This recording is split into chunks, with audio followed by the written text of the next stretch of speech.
हूं श्वेता सिंह और आप देख रहे हैं खबरदार। हम इस समय पटना में मौजूद हैं।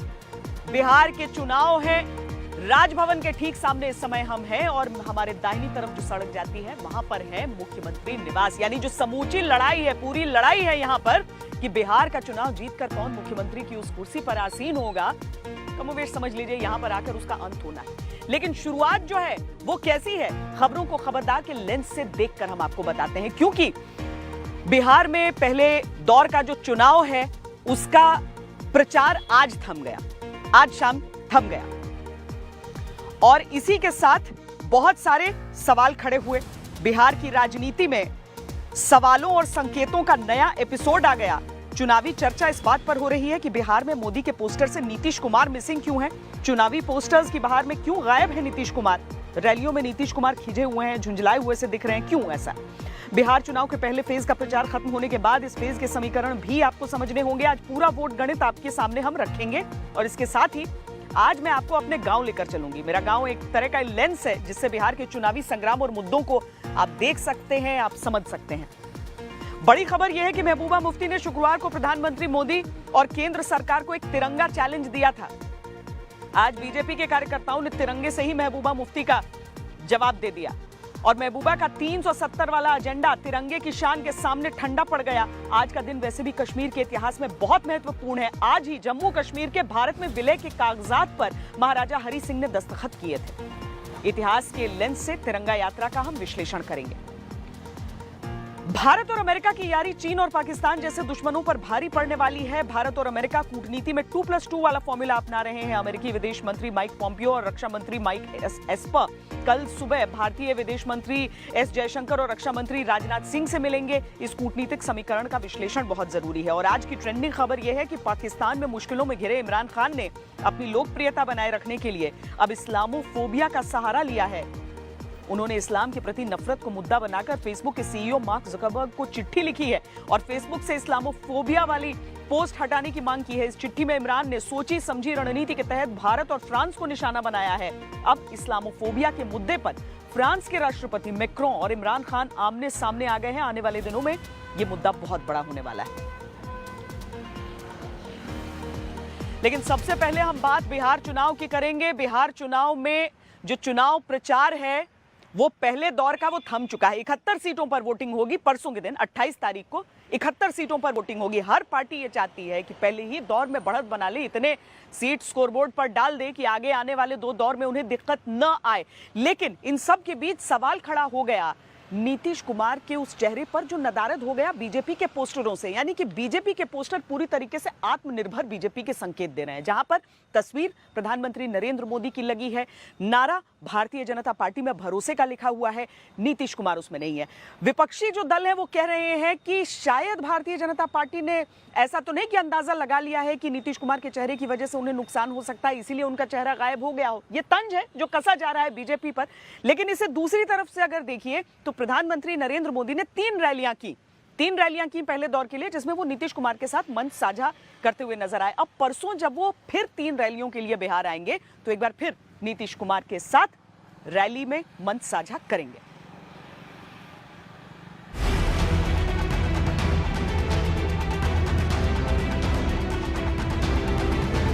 ये पटना में बीजेपी की चुनावी पोस्टरबाजी है। वोटिंग से पहले जगह जगह ऐसे पोस्टर लगे हैं। इन पोस्टर में प्रधानमंत्री नरेंद्र मोदी की तस्वीर है। इन पोस्टर में कहीं पर आपको नीतीश नहीं दिखेंगे। सवाल है कि इसमें नीतीश कुमार क्यों मिसिंग है। पटना के चप्पे चप्पे पर अगर आप इस समय नजर डालेंगे तो आपको सिर्फ प्रधानमंत्री नरेंद्र मोदी के पोस्टर्स दिखाई पड़ेंगे। कुछ पोस्टर तेजस्वी यादव के भी हैं, लेकिन इन पोस्टर्स में जो सबसे ज्यादा चीज जो लोग नोटिस कर रहे हैं वो ये कि नीतीश कुमार भारतीय जनता पार्टी के पोस्टर, एनडीए के पोस्टर्स में नदारद हैं। पॉलिटिकल एनालिस्ट और एक्सपर्ट्स को लगता है कि कहीं ना कहीं भारतीय जनता पार्टी में अब एक बात उन्हें भी समझ में आ रही है कि जमीन पर नीतीश कुमार के खिलाफ गुस्सा बहुत ज्यादा है और शायद इसीलिए अब सिर्फ प्रधानमंत्री के कंधों पर ही एनडीए की सारी उम्मीद लगी हुई है और बीजेपी अपने आप को कम से कम पोस्टर्स में नीतीश कुमार से थोड़ा दूर कर रही है। प्रधानमंत्री नरेंद्र मोदी बीजेपी का सबसे बड़ा चुनावी ब्रांड है, लेकिन बिहार में बीजेपी तो नीतीश के चेहरे पर लड़ रही है। तो क्या अब बीजेपी को नीतीश कुमार का चेहरा पसंद नहीं? या फिर नीतीश कुमार से बीजेपी इस वक्त कुछ दूरी बना रही है? इसलिए इन पोस्टर से विपक्ष नए चुनावी मायने निकाल रहा है। ये शुरुआत है, अभी पोस्टर से गायब हुए हैं, आगे आगे देखिए कहां से गायब होते हैं। आपने देखा होगा बीजेपी में नीतीश कुमार का पोस्टर फोटो अपने उससे गायब कर दिया, क्योंकि उनको लग रहा है कि नीतीश कुमार की वजह से शायद वो ना उनकी सीटें न कम हो जाए या उन्हें हार जाए। लेकिन इम्पैक्ट पूरा था, जनता ने मन बना लिया है कि यहाँ पे जो है राजग गठबंधन को, एनडीए को, ये बीजेपी और जेडीयू के गठबंधन को बुरी तरह हराना। बीजेपी के पोस्टर में गठबंधन के दूसरे दलों के चुनाव चिन्ह हैं, लेकिन इसमें मुख्यमंत्री नीतीश कुमार की तस्वीर न होना कोरोना काल के चुनाव में इसे चुनावी डिस्टेंसिंग ही कहेंगे। बीजेपी अब सिर्फ प्रधानमंत्री नरेंद्र मोदी के नाम पर वोट मांग रही है। बिहार में दूसरे दौर के प्रचार में पीएम बुधवार को पहुंचने वाले हैं, लेकिन 3 दिन पहले ही चुपचाप नीतीश को पोस्टर से आउट कर दिया। ये तब हुआ है जब कुछ दिन पहले खुद पीएम मोदी नीतीश के नाम पर वोट मांग रहे थे। श्रीमान नीतीश जी की अगुवाई में यहां बेहतर तालमेल वाली, तेजी से काम करने वाली सरकार बने, इसके लिए आपको मतदान जरूर करना है। तो फिर अचानक नीतीश कुमार से बीजेपी किनारा क्यों करने लगी है? क्या नीतीश कुमार के खिलाफ किसी नाराजगी का बीजेपी को डर है? बीजेपी के केंद्र में साथी चिराग जिस तरह से नीतीश पर हमले कर रहे हैं, वो भी किसी को समझ में नहीं आ रहा। कई आशंकाएं पहले ही उठ चुकी हैं। बिहार में एक नए मोर्चे को बनाने वाले उपेंद्र कुशवाहा ने बड़ा दावा किया है। आरजेडी और भारतीय जनता पार्टी के बीच कुछ अंदर का डील भी है और उस डील में नीतीश कुमार जी भी शामिल हैं। नीतीश कुमार जी अब मुख्यमंत्री नहीं बनेंगे, यह बात तय है। भारतीय जनता पार्टी के लोगों ने तय कर लिया है और दिख भी रहा है। जेडीयू के खिलाफ बीजेपी के लोग लगे हुए हैं, लोजपा के माध्यम से और अलग तरीका से भी। कोशिश यही है कि नीतीश कुमार जी को कम सीट आए। नीतीश कुमार जी भी अब जिस तरह से बंध गए हैं, उस डील को मंजूर कर लिया है। चुनाव के बाद नीतीश जी दिल्ली में कोई जगह पाएंगे और बिहार में आरजेडी और बीजेपी के लोग मिलकर सरकार बनाएंगे। आरजेडी बिल्कुल हम कह रहे हैं और पूरे जिम्मेवारी के साथ बोल रहे हैं। आप देख सकते हैं कि तेजस्वी यादव किस आधार पे सभी चुनावी सभाओं में कह रहे हैं कि 9 तारीख को लालू जी का बिल हो जाएगा। ऐसे दावों पर यकीन करना मुश्किल है और ऐसे दावों के पीछे सबका अपना गणित होता है, लेकिन होने को तो राजनीति में कुछ भी हो सकता है। बीजेपी अब भी इन संकेतों को खारिज कर रही है कि नीतीश कुमार से उसकी कोई दूरी है। कोई डैमेज ना हो, इसलिए बीजेपी किसी भी विवाद पर तुरंत सफाई दे रही है। बीजेपी अध्यक्ष जेपी नड्डा ने भी आज कहा कि कुछ लोग चुनाव में साजिश करते हैं और वो चाहते हैं कि एनडीए में सेंध लग जाए। सुजीत कुमार झा और रोहित सिंह के साथ अंकित त्यागी, पटना आज तक। तो हम आपको सबसे पहले दिखाते हैं कि ये जो 71 सीटें हैं उनका समीकरण क्या रहा है, उनका भी विश्लेषण बहुत जरूरी हो जाता है और हम ग्राफिक्स की नजर से आपको इन सारी 71 सीटों की जानकारी देते हैं।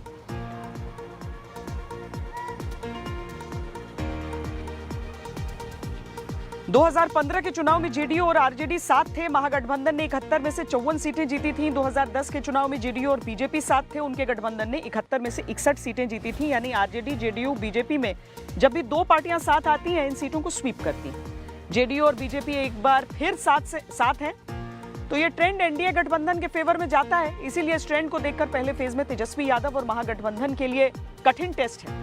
आरजेडी पिछली बार पहले फेज की 29 सीटों पर लड़ी थी, 27 सीटें जीती थी। आरजेडी के लिए चैलेंज ये है कि वो जेडीयू के बिना इस परफॉर्मेंस को रिपीट करे। आरजेडी के साथ ही कांग्रेस पिछली बार 13 सीटों पर लड़ी थी, इनमें 8 जीते थी। कांग्रेस इस बार पहले फेज की 71 सीटों में 21 सीटों पर चुनाव लड़ रही है। जेडीयू और बीजेपी गठबंधन के सामने भी इसी तरह का बड़ा टेस्ट है। खासतौर पर बीजेपी के सामने अपने परफॉर्मेंस को बेहतर करने का चैलेंज है, क्योंकि इस फेज में बीजेपी को सबसे ज्यादा वोट मिले थे, लेकिन सीटें उतनी नहीं मिली थी। 2015 में बीजेपी 71 में से 40 सीटों पर लड़ी थी, इनमें 13 सीटें ही जीती थी। इस बार बीजेपी 29 सीटों पर लड़ रही है। जेडीयू पिछली बार 29 सीटों पर लड़ी थी और इनमें 18 सीटें जीती थी।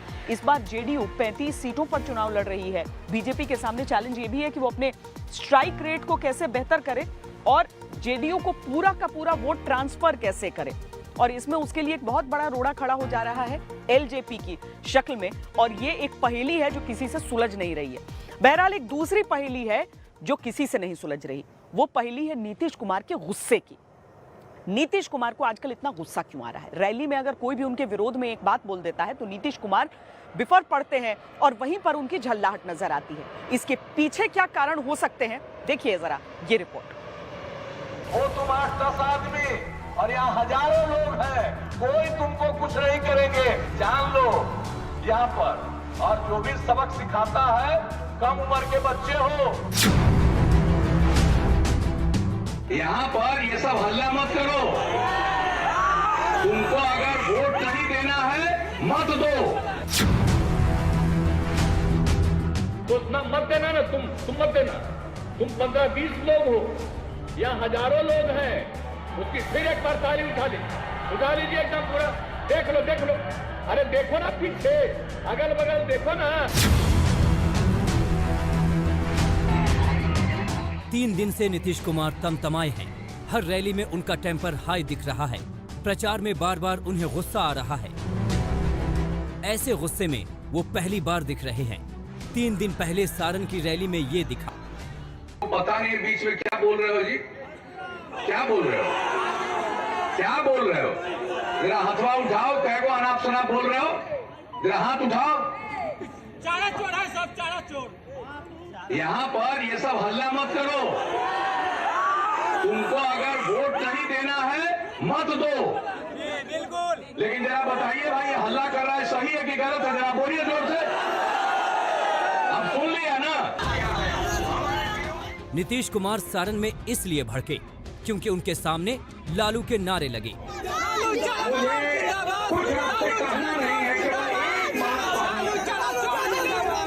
नीतीश ने इसी बात पर मंच से खूब सुनाया, वोट न देने की बात कह दी। लेकिन यही अगले दिन बेगूसराय में भी हो गया। तो ना मत देना ना, तुम मत देना। तुम 15-20 लोग हो, यहाँ हजारों लोग हैं, उसकी फिर एक बार ताली उठा लीजिए एकदम पूरा। देख लो, अरे देखो ना पीछे, अगल बगल देखो ना। बेगूसराय में नीतीश के सामने तेजस्वी के नारे लगे। नारे लगाने वालों को नीतीश ने मंच से हड़का दिया। लेकिन ऐसा ही विरोध कई और जगहों पर भी हुआ। क्या हुआ है? हो तुम 8-10 आदमी और यहाँ हजारों लोग हैं, कोई तुमको कुछ नहीं करेंगे कि अगर कुछ तो आप भी करेंगे तो तुमको लाभ मिलेगा। तो ये जान लो। यहाँ पर और जो भी सबक सिखाता है, कम उम्र के बच्चे हो, क्या हाल था अपने माता पिता से जाकर के पूछ लो। चुनावी सभा में विरोधियों के लिए नारे, हो हल्ला और हुड़दंग, ये नीतीश कुमार को ही क्या किसी नेता को पसंद नहीं आएगा। लेकिन तुरंत जवाब देने से नीतीश खुद को कंट्रोल नहीं कर पा रहे। इसकी बड़ी वजह यह है कि इस बार के चुनाव में वो चौतरफा घिरे हैं। मौका पाने साल ना मौका मिले के चाहिए। 15 साल जो व्यक्ति रोजगार नहीं दिया, कारखाना नहीं लगाया, गरीबी नहीं मिटाया, वो अगला 5 साल क्या करी? अब गरीबी खत्म करना था तो गरीबी के मुँह आकर मजदूरों से फसल रहा तो मुंह फेर ले। तब हेलीकॉप्टर नहीं चला, तब कहते थे जो जहाँ वहीं रहो। अरे नीतीश कुमार जी रोजगार दे देते तो बिहार में रहता। बिल्कुल कार्रवाई होगी, जांच होगी और जांच में जो भी दोषी होगा, और इस बात को मैंने स्पष्ट तौर से कहा है। क्यों मुख्यमंत्री है इसलिए उनको जेल नहीं हो सकती, ये धारणा बनी हुई है। भाई किसी को भी जो भी दोषी है उसको जेल होगी, छोटे से छोटा अधिकारी होगा। यही इन लोगों की सोच है ना कि भाई बड़े आदमियों को कभी हाथ नहीं लग सकता, बड़े आदमी को कभी जेल नहीं हो सकती, सिर्फ छोटी मछलियां जो हैं बस उन्हीं को ही फांसा जाए, उन्हीं को ही फंसाया जाए। इसकी जांच होगी, इसकी निष्पक्ष जांच होगी। और अगर मुख्यमंत्री भी अगर इसमें दोषी पाया गया, क्योंकि मैं नहीं मानता कि ये संभव है कि इतना बड़ा घोटाला हो रहा है, आपकी नाक के नीचे घोटाला हो रहा है और आपको पता ही नहीं इसके बारे में। वैसे ही जैसे शराबबंदी के बारे में आपको नहीं पता कि भैया फ्री होम डिलीवरी चल रही है हर एक जगह। एक तरफ तेजस्वी यादव हैं जो नीतीश पर तीखे हमले कर रहे हैं, नीतीश को अब मौका न देने की बात कर रहे हैं। दूसरी तरफ चिराग पासवान हैं जो नीतीश के खिलाफ बोलने में कसर नहीं छोड़ रहे, नीतीश कुमार को जेल भेजने तक की बात कर रहे हैं। बिहार में नीतीश के खिलाफ उनके विरोधियों ने माहौल बनाया है। नीतीश कुमार के लिए इस माहौल से ही पार पाना बड़ा चैलेंज है। हमको अपने प्रचार से मतलब नहीं है, हम तो पूरे बिहार को एक परिवार मानते हैं और कुछ लोग हैं जो अपने परिवार, पति पत्नी, माता पिता, बेटा बेटी, उसी को परिवार मानते हैं। ये पहला ऐसा चुनाव है जिसमें इस तरह से नीतीश कुमार घिरे हैं। बेरोजगारी जैसे मुद्दों पर उनके विरोधी कठिन सवाल पूछ रहे हैं। नीतीश के लिए राहत यही है कि प्रधानमंत्री नरेंद्र मोदी उनके साथ हैं। मैं जहां गया जो मिजाज मैं देख रहा, बिहार की जनता नीतीश कुमार जी को दोबारा मुख्यमंत्री का संकल्प ले चुकी है। पहले नीतीश कुमार के नाम पर बिहार में बीजेपी की नैया पार होती थी। इस बार ऐसा दिखता है कि नीतीश बीजेपी और पीएम मोदी के भरोसे हैं। आज तक ब्यूरो। राजनीति की बातें राजनीतिक रहती हैं, लेकिन अगर किसी भी प्रदेश को आपको समझना है तो कहते हैं कि उसके गांव जाकर देखिए कि गांव के हालात क्या हैं। तो मैंने सोचा क्यों ना मैं अपने गांव से आपके लिए एक रिपोर्ट तैयार करूं, आपको दिखाऊं कि क्या वहां पर बदला है कुछ। ये जिला तो वैशाली है, लेकिन सीट है महुआ, जो कि हाजीपुर के लोकसभा में पड़ती है। यहां पर तेज प्रताप यहां के सिटिंग एमएलए हैं। अब वो अपना सीट बदल चुके हैं। देखिए मेरे गांव निजमा का हाल।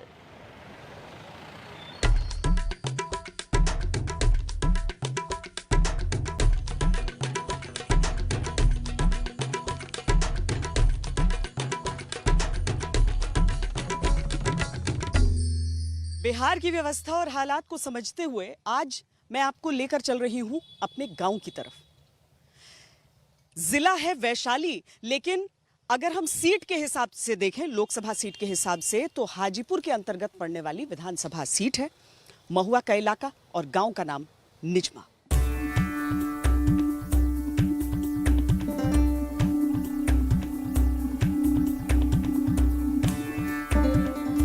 गांव घर के आंगन की जो बात होती है उसमें जो अपनापन होता है, लेकिन उसमें भी परिवर्तन हो जाता है तो फिर उसे भी समझना जरूरी हो जाता है। चाची, इंडा था यहाँ पे, कुआं कहाँ गया? भरा गया। कब से भरा दी? करीब हो गया 4-5 साल। और नल में अब हम देख रहे थे कि पानी आ रहा है घर में। कब से नल कब से घर में लग गया है?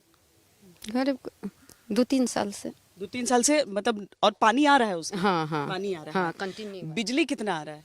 बिजली बहुत आ रहा आ रहा है। है। हाँ ठीक। 24 आवर आ रहा है अब। 24 आवर बिजली आती है। पहले भी हमको बचपन में याद है, क्योंकि पापा भी पढ़े थे, तो मीडियम स्कूल से मध्य स्कूल जो है उसके आगे बढ़ा है कुछ? बढ़ा तो है। हाँ, उसका मैट्रिक तक कर दिया गया जी। नौकरी करने का सोचिए, क्या बनना है? जी नौकरी करने का सोच रहे हैं। सोचे हैं, लेकिन यहाँ पर मिल जाएगा सबको तो अच्छा रहेगा। अच्छा रहेगा। हाँ हाँ अच्छा रहेगा।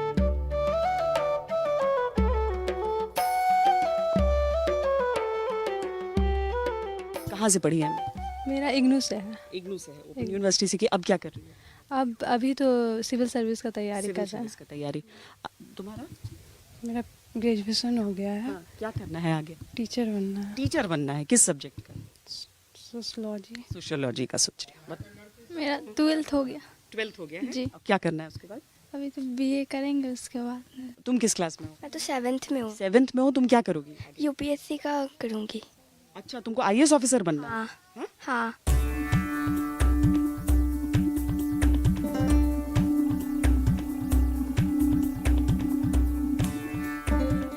पानी की दिक्कत यहाँ पर कभी रही नहीं, क्योंकि जमीन के नीचे पानी मिल जाता है, लेकिन सिंचाई के लिए क्या ये पर्याप्त है?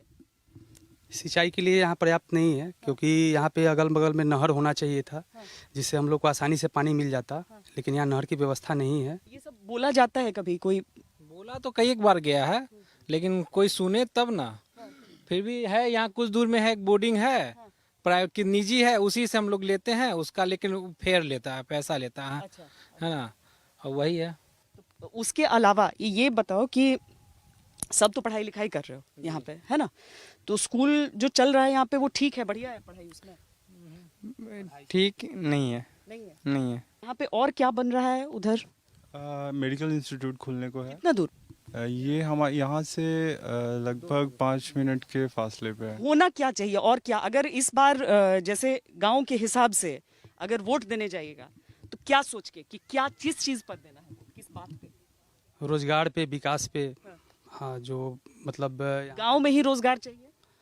गांव में कम से कम अगल बगल में होना चाहिए, कम 10-20 किलोमीटर के रेंज में, जो यहाँ का आदमी कहीं बाहर नहीं जाए काम के सिलसिले में। क्या चाहिए इस बार?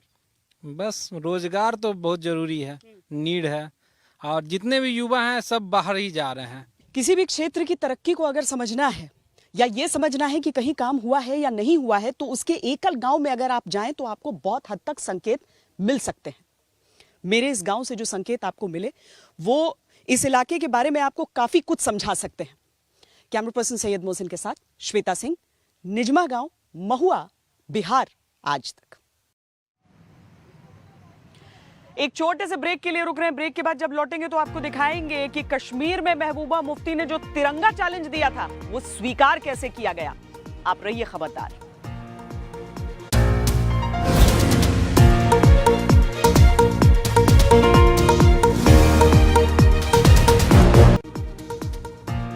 आप देख रहे हैं खबरदार और अब रुख कश्मीर का करते हैं, क्योंकि आज का दिन बहुत महत्वपूर्ण है इतिहास की तारीख में, क्योंकि आज ही के दिन जम्मू कश्मीर के महाराजा हरि सिंह ने उस दस्तावेज पर हस्ताक्षर किए थे जिसके कारण भारत एक होकर खड़ा हुआ और पाकिस्तान के कबायलियों को वहां से खदेड़ने में एकजुट होकर तैयार हो गया। लेकिन उसके साथ ही जो दूसरी तस्वीर हम देखते हैं वो महबूबा मुफ्ती जैसी एक नेता की चैलेंज की होती है, जो कहती है कि तिरंगा नहीं उठाएंगी। आज उसका जवाब भरपूर मिला जब बीजेपी के कार्यकर्ताओं ने जम्मू से लेकर श्रीनगर तक तिरंगे का एक मोर्चा सा निकाला और जो पीडीपी का दफ्तर था वहां पर भी तिरंगा लहरा दिया। भारत माता की जय, भारत माता की जय, भारत माता की जय।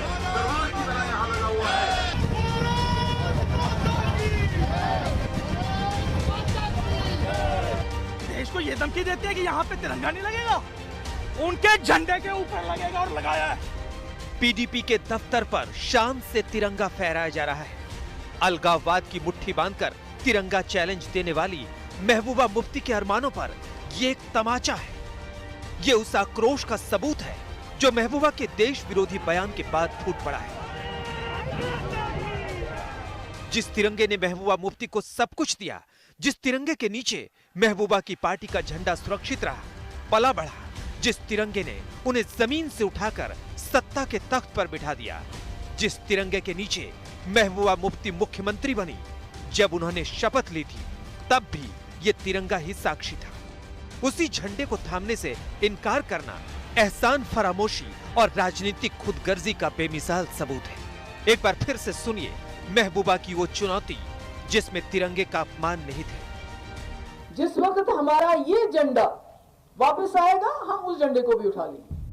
अनुच्छेद 370 के खत्म होने की खुन्नस यहाँ तक पहुँच गई थी और आज इसी खीज और बेचैनी के लिए महबूबा को अनलिमिटेड नफरत मिल रही है। जम्मू में उनके दफ्तर पर तिरंगा लहरा दिया गया, महबूबा की तस्वीर पर पेंट फेंका गया। संदेश ये था कि हिंदुस्तान अब तिरंगे का अपमान नहीं सहेगा। इससे पहले जम्मू कश्मीर ने बहुत धमकियां उनकी सुन ली, अब नहीं सुनने के मूड में इस देश को ये धमकी देते हैं कि यहाँ पे तिरंगा नहीं लगेगा, उनके झंडे के ऊपर लगेगा और लगाया है। आप इस देश के संविधान को चैलेंज करेंगे, आप इस देश के झंडे को चैलेंज करेंगे तो फिर आपके लिए बहुत खतरनाक होगा। कश्मीर का वर्तमान ये है कि 370 का द एंड हो चुका है और उसकी वापसी नहीं होगी, लेकिन ये सच महबूबा मुफ्ती के गले से नीचे नहीं उतर रहा। देश तिरंगे का अपमान सहने के मूड में नहीं है और बीजेपी ने इसी मूड को भांपते हुए जम्मू और कश्मीर में तिरंगा यात्रा निकाली। सैकड़ों कार्यकर्ता सड़क पर थे, बाइक रैली निकाली गई। तस्वीरों में आपको अपार राजनीतिक संभावनाएं नजर आएंगी।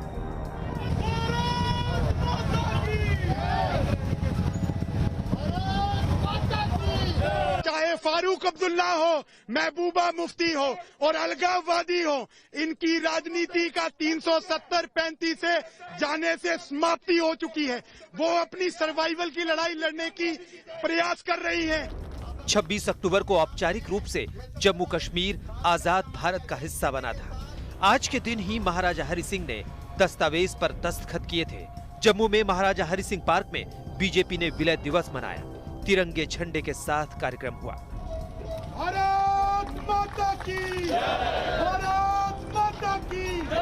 आज करोड़ों करोड़ जम्मू कश्मीर वासियों ने महबूबा मुफ्ती और फारूक अब्दुल्ला को ये जवाब दिया है तिरंगे झंडे हाथ में लेकर कि जम्मू कश्मीर में सिर्फ तिरंगा झंडा उठाया जाएगा और कोई नहीं। भारत माता की। सिर्फ जम्मू ही नहीं, श्रीनगर भी तिरंगे वाले मूड में था। श्रीनगर के टैगोर हॉल से SKIC कॉम्प्लेक्स तक करीब 6 किलोमीटर तक ये यात्रा निकाली गई थी। माता की जय। मुफ्ती साहिबा, हमारे हाथ मजबूत है, देखो तिरंगा कितने लोगों ने उठाया है। हजारों की संख्या में हमारे साथ लोग जुड़े हुए और यहाँ के युवा चाहते हैं कि अपने देश के साथ और उनकी आन बान शान के लिए मर मिटने को तैयार है। आज जो भी ताकतें ऐसा बोलती है कि यहाँ तिरंगा उठाने के लिए कोई नहीं होगा, उनको यहाँ आना चाहिए और देखना चाहिए। हालांकि सोमवार सुबह कुपवाड़ा से आए 3 बीजेपी कार्यकर्ताओं को उस वक्त हिरासत में ले लिया गया जब वो लाल चौक के क्लॉक टावर पर तिरंगा फहराने के लिए बढ़ रहे थे। पहली बार एक्सेशन डे जो जम्मू कश्मीर का विलय देश के साथ हुआ था 1947 में, आज ही के दिन को उसको तिरंगे यात्रा की तौर पर मना रहे हैं। और साथ ही संदेश है भूतपूर्व मुख्यमंत्री फारूक अब्दुल्ला, उमर अब्दुल्ला और महबूबा मुफ्ती को, जिन्होंने ये साफ किया है कि जब तक जम्मू कश्मीर में अनुच्छेद 370 की बहाली नहीं होगी तब तक वो जम्मू कश्मीर में कोई चुनाव नहीं लड़ेंगे। बीजेपी ने तिरंगा यात्रा के जरिए संदेश दिया कि कश्मीर में भी बाकी देश की तरह सिर्फ एक विधान है, एक निशान है। जो घर में बैठेगा उसको अब तिरंगे के साथ क्या करना है? तिरंगा दिल में है, क्योंकि हम हिंदुस्तान के साथ हैं। हमारे लिए हमारी शान और आन बान हर एक हिंदुस्तानी के लिए तिरंगा है। सिर्फ विरोधी ही नहीं, महबूबा मुफ्ती की अपनी पार्टी के नेता भी उन्हें देश प्रेम का ज्ञान और राजनीतिक झटके दे रहे हैं। PDP के 3 नेताओं ने आज पार्टी छोड़ दी। जम्मू से सुनील जी भट्ट के साथ अशरफ वानी, श्रीनगर, आज तक। राजनीति करनी है करिए, लेकिन हिंदुस्तान तिरंगा इसकी प्रतिष्ठा पर किसी तरीके से आंच नहीं आ सकती। ऐसी राजनीति जो हिंदुस्तान के काम ना आ सके, वो राजनीति करके क्या फायदा। लेकिन महबूबा मुफ्ती का ब्रांड ऑफ राजनीति ही शायद बहुत अलग है। बहरहाल इस बीच पाकिस्तान और चीन इस समय बहुत सकपकाए, बहुत डरे हुए हैं, क्योंकि भारत और अमेरिका के बीच जिस तरह का सहयोग, जिस तरह की साझेदारी सामने आ रही है, वो उन्हें बहुत बड़ी चेतावनी दे रही है, उन्हें खबरदार कर रही है। 2+2 जो कूटनीति है, उसके तहत विदेश मंत्री और रक्षा मंत्री अमेरिका के भारत के विदेश मंत्री और रक्षा मंत्री से मुलाकात कर रहे हैं, यानी कि माइक पॉम्पियो और मार्क एस्पर मुलाकात कर रहे हैं राजनाथ सिंह और साथ में एस जयशंकर से। अब इससे पहले राजनाथ सिंह जी की मुलाकात हो चुकी है अपने काउंटर पार्ट से, और उसमें कुछ चीजों पर, भौगोलिक परिस्थितियों को लेकर बात बनी है। अब इसी में जो बेका है, यानी कि basic exchange and cooperation agreement, उस पर कल दस्तखत होने हैं, कल हस्ताक्षर उस पर होने हैं। इसका पूर्वानुमान क्या है, दोनों देशों के रिश्तों के हिसाब से पूर्वानुमान क्या है, वो देखिए।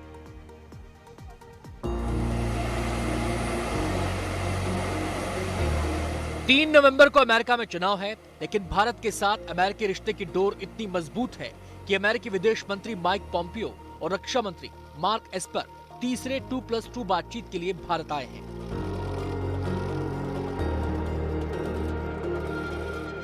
टू प्लस टू फ्रेमवर्क के तहत डायलॉग्स मंगलवार को होंगे, लेकिन उससे पहले ही पॉम्पियो की मुलाकात भारत के विदेश मंत्री एस जयशंकर से हुई। सोमवार शाम को पॉम्पियो और जयशंकर मिले। इससे पहले दोपहर में रक्षा मंत्री राजनाथ सिंह ने अमेरिकी रक्षा मंत्री मार्क एस्पर से मुलाकात की।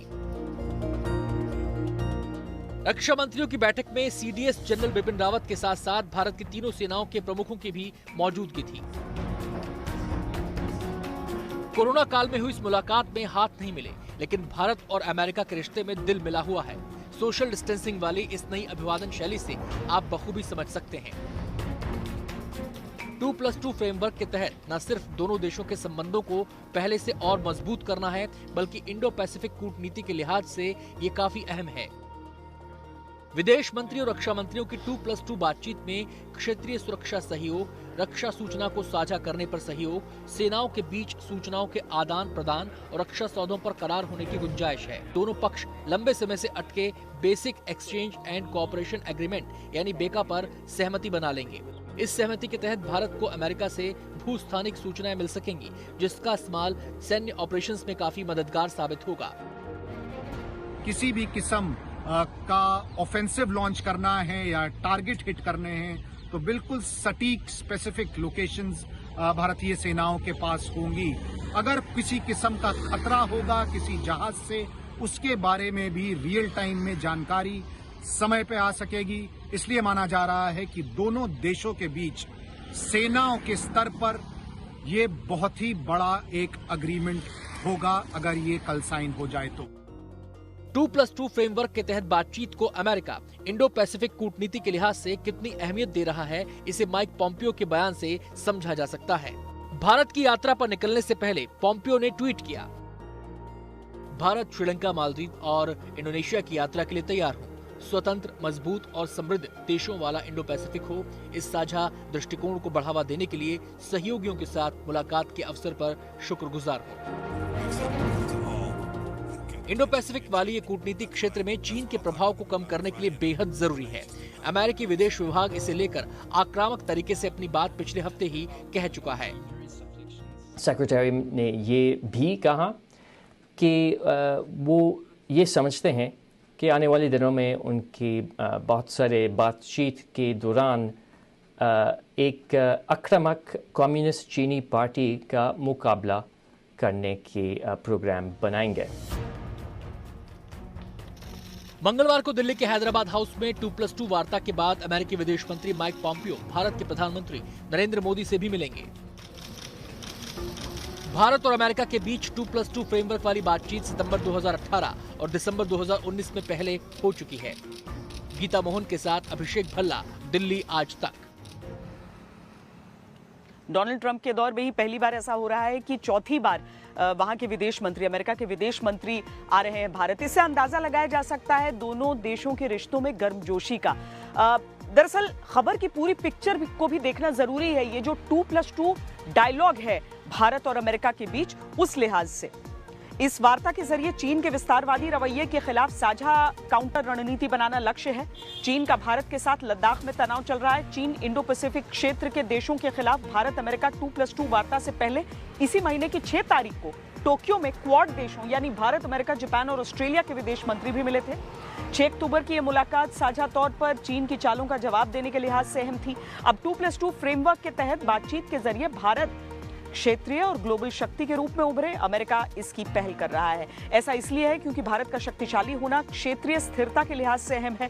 इससे चीन की पावर भी बैलेंस हो जाएगी। 2+2 बातचीत भारत अमेरिका संबंधों को मजबूत करती है। सूचनाओं को साझा करने वाली बेका जैसी सहमतियां इसे और आगे बढ़ाने में मदद करेंगी। वक्त एक छोटे से ब्रेक का हो चला है, रहिए खबरदार। लेटेस्ट खबरों के लिए यूं ही देखते रहिए आज तक, और इस वीडियो के पसंद आने पर लाइक, शेयर एंड सब्सक्राइब करना ना भूलें।